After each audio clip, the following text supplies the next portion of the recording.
ഇത് ചെറുപയർ കൊണ്ട് തയ്യാറാക്കിയെടുത്ത ഒരു നല്ല പായസമാണ്. നമ്മൾ കറി വെക്കാനൊക്കെ എടുക്കുന്ന ചെറുപയറില്ലേ, അതുകൊണ്ട് തയ്യാറാക്കിയത്.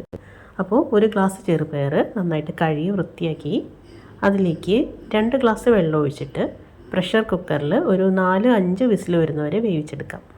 ഇതിൻ്റെ പകുതി കൊണ്ടാണ് ഞാൻ പായസം ഉണ്ടാക്കുന്നത്, ബാക്കി പകുതി കറിക്കായിട്ട് മാറ്റുവാണ്. ബാക്കിയുള്ള ആ പകുതി ചെറുപയർ നന്നായിട്ട് ഉടച്ചെടുത്ത് വയ്ക്കാം. അപ്പോൾ ഈ അളവിൽ ഉണ്ടാക്കിയാൽ ഒരു 3 ഗ്ലാസ് പായസമേ കിട്ടുള്ളൂ. അപ്പോൾ കൂടുതൽ വേണമെങ്കിൽ 1 ഗ്ലാസിൻ്റെ പയർ വെച്ചിട്ട് പായസം തയ്യാറാക്കിയെടുക്കണം. ഇനി വെന്ത പയർ നന്നായിട്ട് ഉടച്ചെടുക്കണം. അതിൽ ആ പയർ മണികളായിട്ടൊന്നും കാണരുത്, നന്നായിട്ട് ഉടച്ചെടുക്കണം. മറ്റൊരടുപ്പിൽ ഒരു 1/2 ലിറ്റർ പാൽ കൂടെ തിളപ്പിച്ചെടുക്കാം.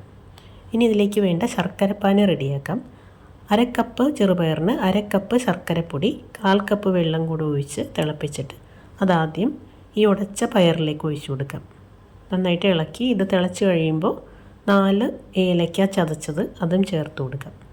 ഇനി തിളപ്പിച്ച പാൽ ഒഴിച്ചു കൊടുക്കാം. ആ തിളപ്പിച്ച പാൽ ആദ്യം ഫുൾ ഒഴിക്കേണ്ട, ഒരു പകുതിയൊക്കെ ഒഴിച്ച് നന്നായിട്ട് തിളച്ച് പായസം ഒന്ന് കുറേ കഴിയുമ്പോൾ ബാക്കി പാൽ ഒഴിച്ചു കൊടുത്താൽ മതി. ഇനി ഈ പശുമ്പാലിന് പകരം ടേസ്റ്റിനായിട്ട് തേങ്ങാപ്പാലാണ് ചേർക്കുന്നതെങ്കിൽ 2ാം പാലിൽ കിടന്ന് ഇതൊന്ന് വെന്തതിന് ശേഷം അത് വറ്റി കുറേ കഴിയുമ്പോൾ 1ാം പാൽ ഒഴിച്ചു കൊടുത്താൽ മതി. ഇനി ഇതിലേക്ക് ബാക്കിയുള്ള പാലും കൂടി ഒഴിച്ചു കൊടുക്കുകയാണ്.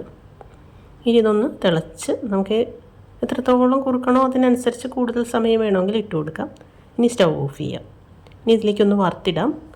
നെയ്യിൽ കുറച്ച് തേങ്ങാക്കൊത്ത്, അതൊന്ന് റോസ്റ്റായി കഴിയുമ്പോഴേക്കും കുറച്ച് കശുവണ്ടി, പിന്നെ ഓഫ് ചെയ്ത് അതിൻ്റെ ചൂട് കുറഞ്ഞതിന് ശേഷം ഞാൻ കുറച്ച് എള്ളും കൂടെ ചേർക്കുന്നുണ്ട്. എള്ളും കൂടെ ചേർക്കുമ്പോൾ ഇതിനൊരു പ്രത്യേക സ്വാദാണ്. അപ്പോൾ നിങ്ങൾക്ക് ഇതിലെന്തെങ്കിലും ഇഷ്ടമില്ലാത്തതുണ്ടെങ്കിൽ അത് മാറ്റാവുന്നതാണ്. ബാക്കി ചേർത്ത് കൊടുത്താൽ മതി. നന്നായിട്ട് ഇളക്കി ഇതൊന്ന് തണുത്ത് കഴിയുമ്പോൾ നമുക്ക് കഴിക്കാം.